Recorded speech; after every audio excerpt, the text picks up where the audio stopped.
16ই December সন্ধ্যে 6:30টায় Academy of Fine আর্টসে নান্দিকার উৎসবের প্রথম দিনে রয়েছে রাবণ রিলোডেড।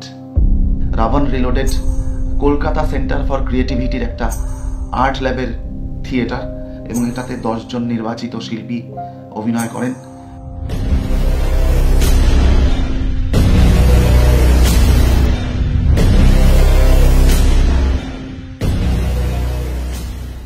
একদমই অন্যরকম একটা নাটক, বেসিক্যালি আধা খ্যাচড়া হিন্দিতে নাটকটা হয়, যেহেতু ওরা এরকমটা চেয়েছিলেন।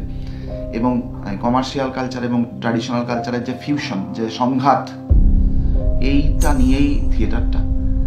আপনারা আসলে খুবই ভালো লাগবে।